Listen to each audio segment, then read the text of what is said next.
اور یہودیوں میں جب کوئی مر جاتا ہے تو وہ اپنے مردوں کو ہاتھ بھی نہیں لگاتے ہیں، اور ان کے یہاں یہ سمجھا جاتا ہے کہ اگر ہم نے مردے کو ہاتھ لگایا تو روحانی طور پر ہم ناپاک ہو جائیں گے۔ اور ان میں جو پادری ہوتے ہیں نا، عزت دار لوگ، جیسے مسلمانوں میں علماء اور پیر ہوتے ہیں، اسی طرح سے جو ان میں عزت دار طبقہ ہوتا ہے اس لیول والا، تو وہ لوگ خصوصی طور پہ ان مردوں کے قریب نہیں جاتے ہیں اور ان کو نہیں چھوتے، ٹچ نہیں کرتے ہیں۔ اور یہ جو یہودی ہیں، جو اسرائیلی ہیں نا، اسرائیل میں جو یہودی رہ رہے ہیں، میں ان کی بات کر رہا ہوں، لیکن جو یہ عیسائیت ہے وہ عیسیٰ علیہ السلام سے ہے، یہودیت ہے وہ حضرت موسیٰ علیہ السلام سے ہے، اور حضرت ابراہیم علیہ السلام سے تمام عیسائیت ہو یا وہ یہودیت ہو یا وہ مسلمان ہیں، وہ حضرت ابراہیم علیہ السلام سے اوپر جا کے ان سے تعلق جوڑ جاتا ہے۔ لیکن یہ جو یہودیت ہے وہ اللہ کے نبی صلی اللہ تعالیٰ علیہ وآلہ وسلم، محمد رسول اللہ صلی اللہ علیہ وآلہ وسلم آخری نبی کے آ جانے کے بعد جتنی شریعتیں تھیں وہ ساری کی ساری منسوخ ہو گئیں،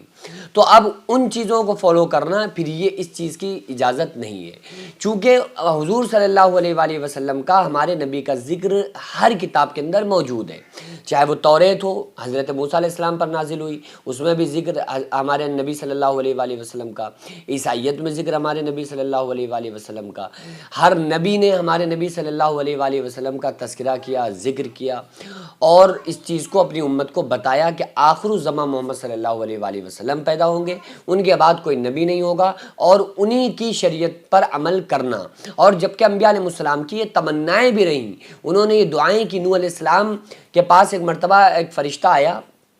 اور انہوں نے کہا کہ اے اللہ کے نبی حضرت نوح علیہ السلام،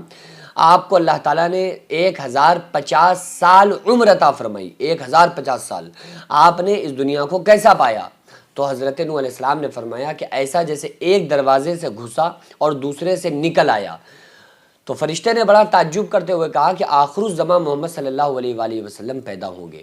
ان کی عمریں جو ہوں گی وہ 60 70 80 یا 100 سال ہوں گی، اور وہ لوگ تو لوہے کے مکان بنوائیں گے۔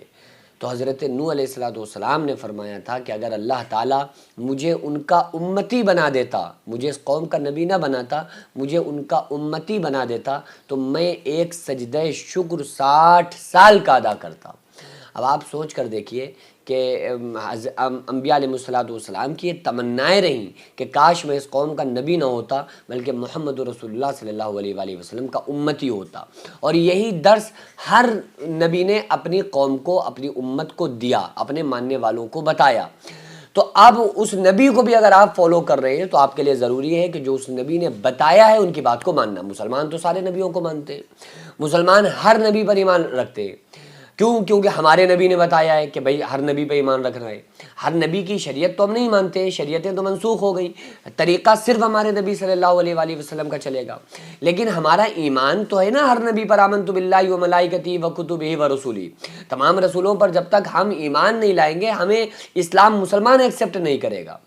تو جو لوگ یہودی ہیں وہ اپنے نبی کو جو فالو کرتے ہیں تو وہ صرف زبانی طور پر فالو کرتے ہیں، جو ان کے نبی نے یہ بتایا ہے کہ محمد رسول اللہ صلی اللہ علیہ وآلہ وسلم کے پیروکار ہو جانا ان کی آمد کے بعد، اس طریقے پہ وہ لوگ عمل نہیں کرتے ہیں، ان کی اس بات کو نہیں مانتے، اور وہ ایک اپنا ہی الگ تھلگ مذہب، اور وہ ان کتابوں کے اندر بھی جو ان نبی کا دین تھا ان کتابوں کے اندر بھی بڑی تحریف کی گئی ہے، علماء نے خطرناک طرح سے تحریف کر کے پوری ان کتابوں کو بدل ڈالا، جن کا صحیح کرنا مشکل نہیں، ناممکن ہے۔ جبکہ قرآن کو اللہ تعالیٰ نے نازل فرمایا تو انا نحن نزلنا الذکر و انا لہ لحافظون، اللہ فرمانا ہم نے اس قرآن کو نازل کیا ہے، ہم ہی اس کی حفاظت کرنے والے ہیں۔ توریت نازل کی اللہ نے،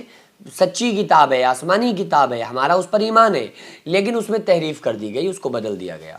انجیل حضرت عیسیٰ علیہ السلام پہ، لیکن اس میں تحریف کر دی گئی، اس کو بدل دیا گیا۔ زبور حضرت داؤد علیہ السلام پہ نازل ہوئی، تحریف کر کے اس کتاب کو بدل دیا گیا۔ ہمارے نبی صلی اللہ علیہ وآلہ وسلم پہ قرآن نازل ہوا، لیکن اس میں تحریف نہیں ہو سکتی، کیونکہ اس کی ذمہ داری اللہ تعالیٰ نے خود لی ہے کہ اس میں کوئی کچھ تبدیل نہیں کر سکتا، بلکہ اس کی حفاظت کی ذمہ داری میری خود کی ہے، تو اس لیے اس میں کوئی تبدیلی نہیں، تو یہی سچا دین ہے۔ تو اس لیے ہم کو چاہیے کہ ہم رسول اللہ صلی اللہ تعالیٰ علیہ وآلہ وسلم کے امتی ہیں، اللہ تعالیٰ نے امتی بنایا ہے، تو یہ ہمارے لیے بڑے فخر کی بات ہے۔ اور ہمیں پھر یہ بھی بتایا گیا ہے کہ مردوں کے ساتھ کس طرح سے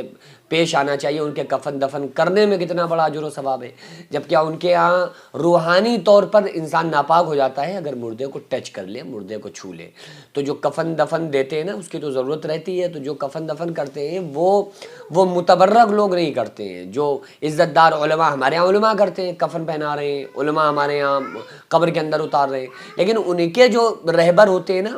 وہ لوگ مردے کو نہ کفن پہناتے ہیں، وہ دور رہتے ہیں کہ مردے کو ٹچ کرنے سے روحانی طور پر ہم ناپاک ہو جائیں گے۔ تو اللہ رب العالمین کا شکر ہے کہ اس نے ہمیں اس نبی کا امتی بنایا جس نبی کے امت میں آنے کے لیے تمام انبیاء نے تمنائیں کی،